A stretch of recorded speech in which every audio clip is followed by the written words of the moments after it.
हरेंद्र जी camera इधर है। CBI का और ईडी का डर, और जो डरता है वो घर में शांत रहता।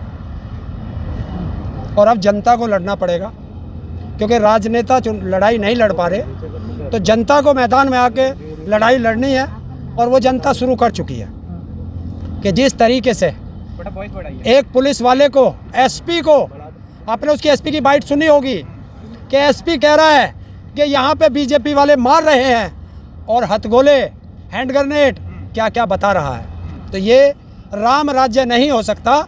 इसी को रावण राज कहते हैं, इसी को राक्षस राज कहते हैं। क्यों राम राज्य क्यों नहीं है? कैसे, क्या कमी दिख रही है? राम राज्य में राम मंदिर बनवा रहे हैं, क्या कमी है फिर? देखिए, किस राम का मंदिर बना रहे हैं? उस राम का नाम लेके मंदिर बना रहे हैं और महिलाओं के चीर हरण कर रहे हैं। तो ये तो धृतराष्ट्र की भूमिका में आ गए कि हम चीर हरण करेंगे, जिस तरह हस्तिनापुर में चीर हरण हुआ था और दुनिया के सबसे बड़े योद्धा उस चीर हरण को बैठ करके देख रहे थे और एक शब्द नहीं बोले। वही काम लखीमपुर खीरी में महिला के साथ हुआ कि उसका चीर हरण कर रहे थे, और उत्तर प्रदेश का मुख्यमंत्री लखनऊ में और भारत का प्रधानमंत्री दिल्ली में बैठ के उसे देख रहा है और एक शब्द उनके मुंह से नहीं निकला। तो जिस तरह हस्तिनापुर का सर्वनाश हुआ था, इसी तरह बीजेपी का सर्वनाश होगा, ये आप देख लेना। ये 5 सालों में तो गुंडे नहीं थे यूपी में, यूपी से गुंडे खत्म हो गए थे। ये अचानक कहाँ से गुंडे लोग आए जो पत्रकार को और पुलिस वाले को पीट रहे हैं? वो भी पत्रकार और पुलिस को मार रही है। देखिए, गुंडे खत्म कहाँ हुए थे? जो गुंडे थे वो सब बीजेपी ज्वाइन कर चुके। तो चोर चोरी छोड़ देता है, हेरा फेरी कभी नहीं छोड़ता है। तो वो गुंडाई कुछ दिन शांत रहे, और अब गुंडाई को इन्होंने मैदान में छोड़ दिया है, जनता की आबरू लूटने के लिए, पुलिस की कुटाई करने के लिए, लूटपाट करने के लिए, हत्या करने के लिए, अपहरण करने के लिए अब बीजेपी के गुंडे आ चुके हैं। योगी जी तो बोल रहे शांतिपूर्वक चुनाव हो गया इस बार। देखिए, मैं कहूँ कि शांतिपूर्वक हुआ है, तो क्या जनता देखती नहीं है कि 75 जिलों में चुनाव हुए हैं, जिसमें से लगभग 53 जिलों में हिंसा हुई है, मारपीट हुई है, महिलाओं के साथ अभद्र व्यवहार हुआ है, जो सबने देखा है, पर्चे तक छीन लिए गए, वोट डालने नहीं जाने दिया गया। तो ये क्या है? लेकिन प्रधानमंत्री जो बोल रहे हैं कि ये जो शांतिपूर्ण तरीके से वहाँ वोटिंग हुई, जो विकास पे जनता ने वोट किया और जीते हैं। देखिए, वही तो प्रधानमंत्री है जो हिंदुस्तान का सबसे बड़ा झूठा है। और जो प्रधानमंत्री कहता है, आप उसका पिछली कुछ भी वाक्य उठा के देख लो, जो उन्होंने कहा उसका उल्टा होता है। अगर वो शांति कहते हैं तो समझ लेना हिंसा हुई है। वो कहते हैं अच्छा हुआ है, समझ लेना बुरा हुआ है। वो कहते हैं विकास हुआ है, तो समझ लेना देश का विनाश हुआ है। योगी जी भी कहते हैं, वो करके दिखा देते हैं। क्या क्या? देखो, तुम ब्लॉक प्रमुख के देखो, जिला अध्यक्ष देखो। देखिए, ये ब्लॉक प्रमुख और जिला पंचायत, जिला अध्यक्ष के जो चुनाव होते हैं, जिला पंचायत के, ये जनता ने जिसको चुना था उसमें बीजेपी को हराया था। फिर गुंडा तंत्र, बाहुबल तंत्र, पुलिस तंत्र, प्रशासन तंत्र से ये जीते हैं। योगी जिस तरीके से कहते हैं यूपी में गुंडा तंत्र तो है ही नहीं कहीं। तो आप हमें बता दीजिए, जहां आप खड़े हैं, इसी जिले का ले लीजिए, यहाँ 14 सीट हैं जिला पंचायत सदस्य की, और बीजेपी 2 सीट जीती है, और चुनाव निर्विरोध हो जाता है। बताइए, जिला पंचायत सदस्यों के घर क्यों ढाए गए? बताइए, जिला पंचायत सदस्यों को क्यों अपहरण किया गया? हरिंदर ताऊ, आप लोग यहाँ पे किसान आंदोलन कर रहे हैं, आप लोगों को नहीं लगता कि आप लोग कुछ ज़्यादा पॉलिटिकल हो रहे हैं? अपने मुद्दे से भटक के यूपी के चुनाव और ग्राम पंचायत के चुनाव, जिला पंचायत के चुनाव, बीडीसी, ये सब देख रहे हैं, आप अपने मुद्दे से भटक रहे हैं। नहीं, हमारा मुद्दा कल भी वही था, आज भी वही है, और कल भी वही रहेगा कि तीनों काले कानून वापस, एमएसपी पे गारंटी का कानून। लेकिन मुद्दे से भटकाते आप लोग हैं। अच्छा, क्योंकि आप सवाल करते हैं, अगर जवाब ना दें तो आप कहोगे कि किसानों पे सवालों का जवाब नहीं है। जवाब देते हैं तो आप लोग कहते हो मुद्दे से भटका दिया।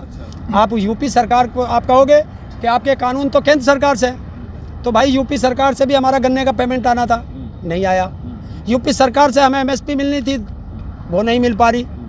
यूपी सरकार ने बिजली के बिल सबसे महंगे कर दिए, वो किससे लड़े?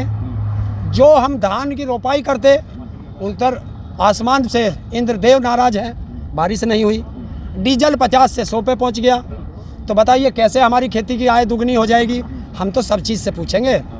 शिक्षा पे भी बात करेंगे क्योंकि हमारे बच्चे भी पढ़ते हैं। हम स्वास्थ्य पे भी बात करेंगे क्योंकि हमारे बच्चों को बीमार, हम भी बीमार होते हैं। तो बात शिक्षा की भी होगी, स्वास्थ्य की भी होगी, रोजगार की भी होगी। भैया बातें तो अब सब होंगी। मतलब पूरे देश का ठेका आपने ले रखा है किसानों ने। क्यों, ये इसमें ठेके की क्या बात होगी? बच्चे की भूमिका आप खुद ही निभा लोगे। अगर हमारा बच्चा पढ़ता है तो हम शिक्षा की बात नहीं करेंगे, किससे करेंगे? अगर हमारा परिवार में कोई बीमार हो जाता है तो स्वास्थ्य की बात नहीं करेंगे, बताओ। और हमारा बच्चा जब पढ़ लिख लेगा तो हम अपने बच्चों के रोजगार की बात नहीं करेंगे। अगर हम अपने अधिकारों की बात करते हैं तो सारे पत्रकारों को हम विपक्ष की भूमिका में लगते हैं। तो ये तो आपका चश्मा का नंबर शायद खराब है, आप उसे ठीक कराएं।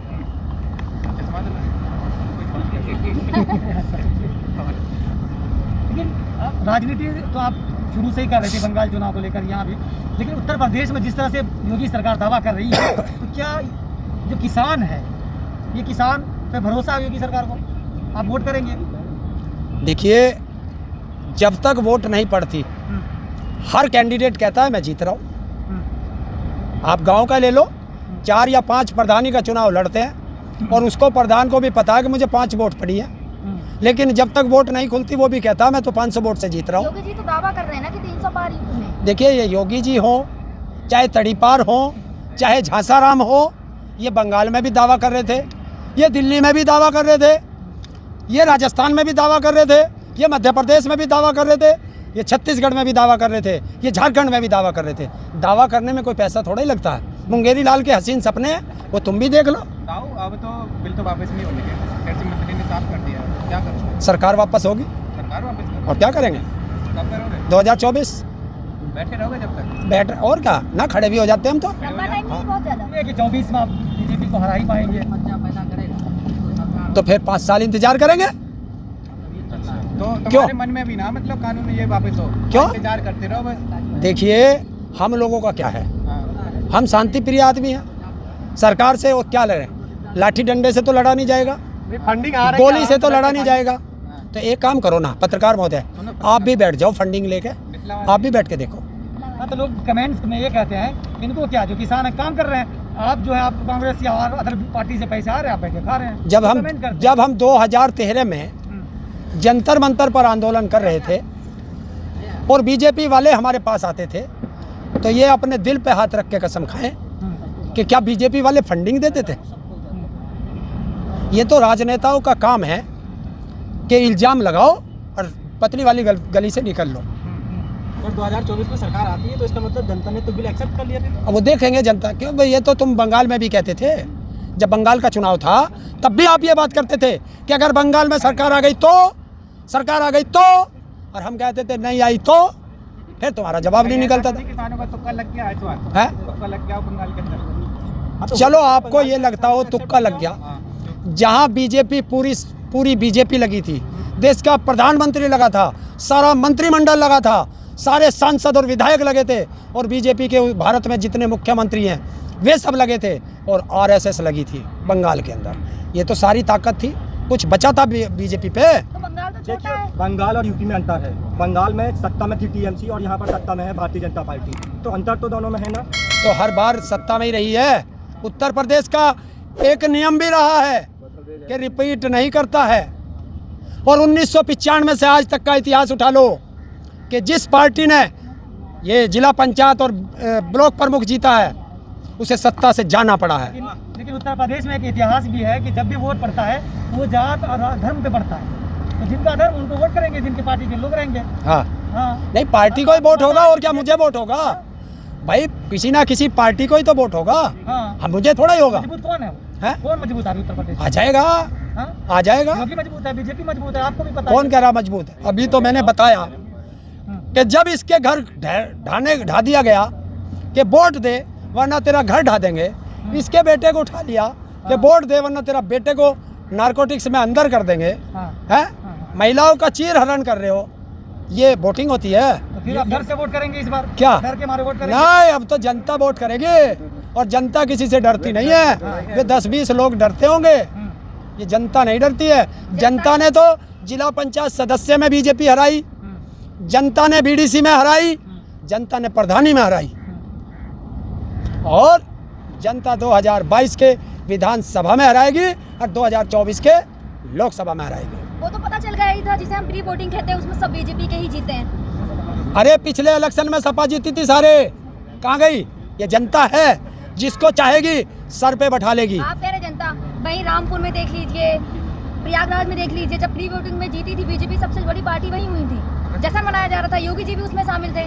तो अभी पीछे एमएलसी के चुनाव हुए थे, एमएलसी के, और एमएलसी में योगी अपनी गोरखपुर हारा था, मोदी अपना बनारस हारा था, वो नहीं दिखता। मतलब अगर पार्टी जीते तो आपके लिए गलत है? नहीं, किसके? मुझे ऐसा लग रहा तुम पत्रकारों को गलत लगता है।